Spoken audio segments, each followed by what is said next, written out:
کچھ درویش ہیں، درویش اللہ والے، جنہوں نے واقعی بند کیا ہوا ہے اپنے اوپر خواہشوں کا دروازہ. وہ کہتے نہیں دروازہ نہیں کھولنا ورنہ یہ دوبارہ بند نہیں ہوتا. یاد رکھ لینا، کچھ درویش ہیں جنہوں نے اپنے اوپر دروازہ، خواہشات کا دروازہ اپنے اوپر وہ نہیں کھولتے. ایک سلطان یحییٰ نام کا بادشاہ گزرا ہے، عرب کے کچھ حصوں کا حکمران تھا، تو اس کو بڑا شوق تھا لوگوں کو بانٹنے کا. دو قسم کے لوگ ہوتے ہیں نا، کچھ کو جمع کرنے کا شوق ہوتا ہے، کچھ کو شوق ہوتا ہے کوئی روٹی کھا لے. حضرت ابراہیم علیہ السلام بغیر مہمان کے کھانا، کچھ ایسے بھی ہوتے ہیں جن کے گھر بندہ چلا جائے تو پتیلی پہ ڈھکنا دے لیتے ہیں. اپنا اپنا فرق ہے نا جی، ہر آدمی کا اپنا اپنا ذوق ہے. منت کرتے ہیں کسی کی. مجھے بڑی بات پسند ہے شیخ سعدی کی، قرضے لے لے کے مہمان نوازی کرتے تھے. ایک دن سارے مقروض کٹھے ہو گئے، کہنے لگے بابے پیسے دے. بابا جی کہتے ہیں وہ پیسے مانگ رہے ہیں، مجھے ٹینشن ہے کہ انہوں نے کھوایا کچھ نہیں، مجھے پریشانی لگی. ایک بچہ کوئی چیز بیچ رہا تھا، وہ کھیل مرونڈا نہیں بیچتے بچے، وہ بیچ رہا تھا تو آ گیا، تو کہنے لگا لینی ہے. تو بابا جی کہنے لگے میرے مہمانوں کو کھلا دے ساری. بچہ بھی راضی ہو گیا کہ سارا اکٹھا ہی گاہک مل گیا. تو سارا جب کھلا دیا کہنے لگا پیسے. تو شیخ سعدی فرمانے لگے تو بھی بیٹھ جا، یہ سارے پیسے لینے آئے ہوئے ہیں، بیٹھ جا، ان کے پیسے انہیں ملیں گے تو تجھے بھی. تو بچہ رو پڑا، رویا، کہنے لگا میں تو یتیم ہوں، 4 بہنیں چھوڑ کے آیا ہوں، اماں کی دوائی بھی لے کے جانی، مجھے تو پیسے چاہیے. بچہ رویا تو شیخ سعدی کا ایک مرید آیا، اس نے لا کے نظر پیش کی، کہا حضور یہ نذرانہ ہے. 400 دینار لایا. تو حضرت سعدی نے سب کو دیے، بچے کو بھی دیے. سب لوگ چلے گئے تو ان قرض لینے والوں میں سے ایک بندہ سمجھدار تھا، حضرت سعدی کے پاس آ کے کہنے لگا بابا سمجھ نہیں آئی، ہم برسوں سے لینے آ رہے تھے، مل نہیں رہے تھے، کتنے مہینوں سے مانگ رہے ہیں نہیں مل رہے تھے، آج فٹافٹ مل گئے. تو شیخ سعدی بزرگ تھے نا، تو بزرگوں والی بات کر گئے. کہنے لگے تم میں رونے والا کوئی نہیں تھا نا، پوری مجلس میں ایک بھی رونے والا ہو تو سب کا کام بن جاتا ہے. رونے والا عاشق دا کم رونا توڑا، اے بنا رویو نہیں منظوری، بنا رویو نہیں منظوری تے بنا رویو نہیں منظوری. عاشق سدا ہی روندا رہندا، پاویں وصل ہوئے تے پاواں دوری. کا رونے والا ایک آ گیا ہے تو سب کا کام بن گیا ہے. تو کچھ لوگوں کو شوق ہوتا، بادشاہ کو، سلطان یحییٰ عرب کے کچھ حصوں کا بادشاہ تھا، شوق بڑا تھا لوگوں کو کھلانے پلانے کا، بڑا شوقین تھا، بڑا بانٹتا تھا. اور کئی دفعہ معاذ اللہ اس پر فخر بھی کرتا تھا جو نہیں کرتا، تکبر سے بھی کہتا تھا بڑی جائیدادیں آؤ جس نے لینا ہے، تکبر بھی کرتا تھا معاذ اللہ جو نہیں کرنا چاہیے تھا. ایک دن جامع مسجد کے باہر کھڑے ہو کے نا بانٹنے لگا. کوئی فقیر آیا تو ایک مٹھی بھر کے اشرفیاں دے دی، کسی کو سونا دے دیا، کسی کو چاندی دے دی. ایک درویش بابا جی کونے میں بیٹھے ہوئے، اسی کسی دے کچھ بھی نہیں لگ دے، کوئی ضرورت نہیں، کونے میں بیٹھے.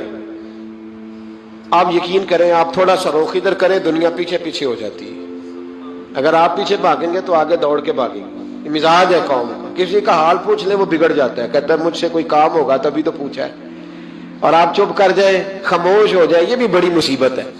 کہ پیار کر لیں تو اس کا بھی نقصان دیکھنے میں آتا ہے. کہتے ہیں پتہ نہیں میرے اندر کیا لالچ ہے، کیا خوبی ہے جس وجہ سے مجھ سے اتنی محبت ہو رہی ہے. وہ بابا جی کونے میں توجہ ہی نہیں کی. جب توجہ نہ کی تو سلطان کی توجہ خود بخود ہو گئی. سلطان یحییٰ کہنے لگے بابا کوئی قابل توجہ آدمی ہے، سب لوگ لائنوں میں لگے ہوئے بھاگ رہے ہیں، بادشاہ آیا ہے. یہاں تو شادی پہ کھانا کھل جائے تو بڑے بڑے امیروں کا پتہ چل جاتا ہے کہ بننے کیا لگا ہے. کہتے پتہ نہیں دوبارہ چھوٹے گوشت کی ٹرے آئے گی کہ نہیں آئے گی.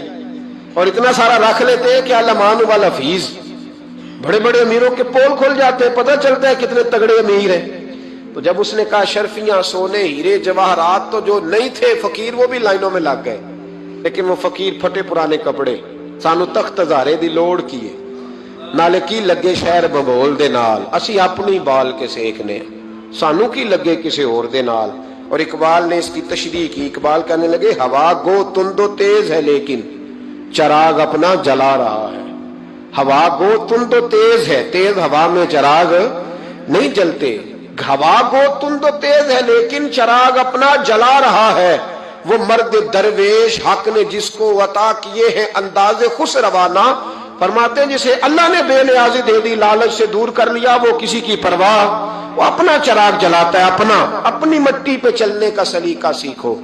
سنگ مرمر پہ چلو گے تو پھسل جاؤ گے، वो बाबा बैठा है। तो बादशाह कहने लगा इसे भी बुलाओ। बाबे को बुलाया, कहने लगा तुझे कुछ नहीं चाहिए? बाबा कहने लगा चाहिए तो बड़ा कुछ, पर तुझसे नहीं चाहिए। कहा किससे चाहिए? फरमाया उससे चाहिए जो दे के हिसाब नहीं पूछता, बगैर हिसाब देता है, उससे चाहिए। कहने लगा नहीं, दरवाजा खुला है, तू भी ले ले। बाबा कहने लगा मैं ले तो लूं, पर तू दे कुछ नहीं ना सकता। बादशाह को गुस्सा आया, अकड़ थी, तकब्बुर था। कहने लगा तू क्यों नहीं मैं दे सकता, तू सवाल कर। तो बाबे ने साथ वाले फकीर से लकड़ी का काला प्याला पकड़ा, होते ना फकीरों के पास मांग, लकड़ी का काला प्याला। तो कहा लो दे दो कुछ। उसने फौरी तौर पर सोने की अशरफियां मुट्ठी भरी और लकड़ी के प्याले में डाली। अब जब प्याले में डाली तो कड़ कड़ की आवाज तो आई, पर पता नहीं वो किधर गई सारी अशरफियां। दूसरी मुट्ठी डाली तो फिर कड़ कड़ की आवाज आई, पर अशरफियां किधर गई कोई पता नहीं चला। तीसरी, चौथी, पांचवी, बाबे का प्याला खाली का खाली। 2 दफा भी, 4 दफा भी। ये बादशाह लोग जिद्दी होते हैं, मानते नहीं जल्दी, क्योंकि इन्हें किसी ने बता दिया होता है ना सारा कुछ तुम ही हो, अड़ जाते। हाँ हाँ, जो जिस मनसब पे भी बादशाह होता है अड़ जाता है। उसने कहा मैं भी जिद्दी हूं, प्याला भर के छोड़ना है। एक बोरी मंगा ली, दूसरी मंगा ली, तीसरी मंगा लिया। बाबा खुश है, मुतमईन है, चलो डालो, तुमने कहा था मिलेंगी। अब वो मुट्ठी डालता, कभी अशरफियां, कभी हीरे, कभी चांदी, पर पता नहीं किधर जाती। बिल आखिर आहिस्ता आहिस्ता बैक होने लग गया। वजीर कहने लगा बादशाह पीछे से बोरियां खत्म हो गई हैं, अब नई मंगाने लगेंगी, पीछे कोई चीज भी नहीं, खत्म हो गया सारा कुछ। इंसान किसी को क्या दे सकता है? क्या हाँ वो इंसान बड़ा नवाजते हैं जिनके पास खजाने भी अल्लाह के दिए हुए होते हैं, वो नवाजते हैं लोगों को, वो नवाजते। कहा तू क्या दे सकता है? बादशाह जब तंग आ गया ना बादशाह, तो घोड़े से नीचे उतर आया और बाबे के पैरों में बैठ के कहने लगा बाबा ये प्याला है किस बला का नाम? नीचे कौन सा कुआं है कि जो कुआं जो नीचे गिराता ही जाता है और जो भरता ही नहीं है? तो अब बादशाह का हाथ रुका तो बाबे ने प्याला छोड़ दिया और बड़ा कीमती लफ्ज कहा। बाबा कहने लगा बादशाह ये इंसानी ख्वाहिशात का प्याला है, ये इंसान की ख्वाहिशों का प्याला है, ये लालच का प्याला है, ये कभी भर सकता। इंसान कभी कहता है या अल्लाह अपना मकान दे दे, बड़ा राजी हूं, उसे अपना मिल जाता है, फिर कहता है नहीं सोसाइटी में होना चाहिए। फिर सोसाइटी में अल्लाह देता है तो कहता है 5 मरले का छोटा है, इसके नफ्स का प्याला कभी भरता।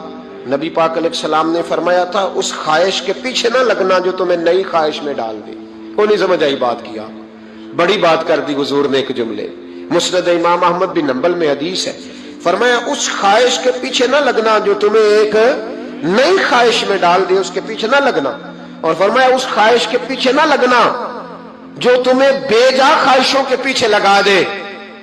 लोगों के लल्ले तलल्ले, परेशानियां, आजमाइशें, लालच, हवस, वो परेशानी वो इतनी ओढ़ ली है लोगों ने कि दिलों से तकवा, रूहानियत, इबादत, दर्द, ज़ौक, शौक खत्म हो गया। दुनिया ही दुनिया बची है, दौलत ही दौलत बची है, बाकी हर चीज को नफ्स का सांप डस गया। मुहद्दिस इब्न जौजी रहमतुल्लाह अलैह फरमाते मेरे शहर का एक मालदार शख्स था तो एक बड़ी नागन खरीद के लाया। नागन सोने का अंडा देती थी नागन, पर अंडा सोने का अंडा देती थी। उसके बाल बच्चों ने भी, एक ही बेटा था, बीवी थी, उन्होंने कहा अब्बा ये नागन है, इसका काम दसना है, तो तू ख्याल कर। क्या कहा था हज़रत सुल्तान बाहू ने? खारे खूह कदी मिठे नहीं थींदे, भावे सै मना गुड़ पाइए, ते सप्पां दे पुत कदी मिठ नहीं थींदे, भावे चूलियां दूध पियाइए, इसकी फितरत में डसना है। तो ये डसेगी, बात खत्म हो गई। का नहीं, सोने का अंडा देती है। रख लिया घर में, बकरी रखी हुई थी, पालतू बकरी, बकरी को नागन ने डस लिया, बकरी तड़प के मर गई। बीवी और बेटा कहने लगे ख्याल कर, बकरी को डस लिया ना उसने कहा बकरी कितने की? का 6 दिनार की। सोने का अंडा कितने का? का 50,000 दिनार का। तो कहने लगा छोड़ो, अंडा तो मिल रहा है ना, अगरचे नागन है, अंडा तो आ रहा है ना। कुछ दिनों के बाद घर में घोड़ा रखा था, घोड़े को डस लिया, तड़प के मरा घोड़ा। उसको फिर समझाया बीवी और बेटे ने कि बस कर दे, ये नागन है, ये डसेगी। उसने कहा घोड़ा कितने का? 20 दिनार का। तो अंडा कितने का? 50,000 दिनार का तो छोड़ो, घोड़ा मरने तो नया ले आएंगे। अल्लाह अकबर। एक नौकर घर में रखा था जानवरों को चारा डालने को। अचानक उसने चारा जो उठाया तो अंदर वो नागन बैठी थी। उसने हाथ पे डसा, गरीब ने चीखें मारी, चीखें, पर गरीबों की चीखें लोगों को सुनाई नहीं ना देती। गरीबों की चीखें लोग दरवाजे बंद कर लेते। लोगों ने इसलिए काले शीशे लगाए हैं कारों को कि गरीबों की चीखें ना दिखाई दे ना सुनाई दे। नागन ने डसा, चीखने लगा नौकर, लेकिन गरीब का खून भी सस्ता होता है ना, उसका सारा वजूद जहर से फट गया। लेकिन मालिक को तरस ना आया, कहने लगा नया मुलाजम आ जाएगा। अब बीवी और बेटे ने पैरों में बैठ के समझाया कि बस कर दे, इसको छोड़ दे कहीं या मार डाल, ये नागन है। उसने कहा पागल हो गए हो, कभी सोने का अंडा देखा है? सोने का अंडा देती है। वक्त गुजरने लगा, चंद महीने सुकून के गुजरे, लोग बात भूल गए। एक दिन सवेरे सवेरे कमरे से मां के रोने की आवाज आई, और जब अम्मा चीखी खामन दौड़ा तो कहने लगी ले तेरे सोने के अंडे बच गए। और वो देख मेरे बेटे को डस के बिस्तर से उतर गई है। वो देख मेरा इकलौता बेटा। अभी बेटे को उठा के तबीब के पास ले जाने ही लगे थे, वो अपने घर के दरवाजे तक पहुंचा था कि जनाब इजराइल पहले तशरीफ ले आए। अब जब वापस आया, बेटे का जनाजा बड़ा मुश्किल है बाप के लिए उठाना, बड़ा मुश्किल है, बड़ा मुश्किल। रोने लगा, चीखने लगा। एक बेटा वो भी पर्दा कर गया। जनाजा उठा, लोग उसको दफन करने के लिए निकले तो मां ने भी सारा सामान समेटा।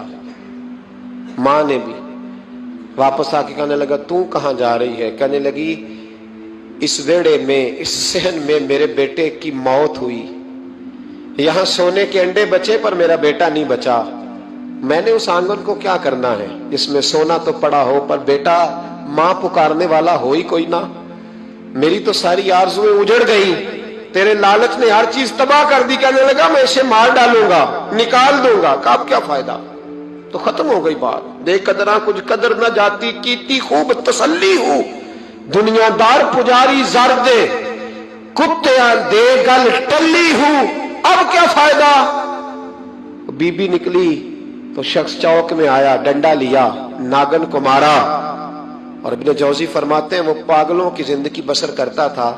उसके दाएं बाएं सोने के अंडों का ढेर लगा होता था। वो लोगों को कहा करता था मेरे जैसे लालची न बनना, मेरे पास ना बीवी बची, ना बच्चे बचे, ना घर बचा, ना कोई वफादार बचा। हाँ मेरे पास दौलत बच गई।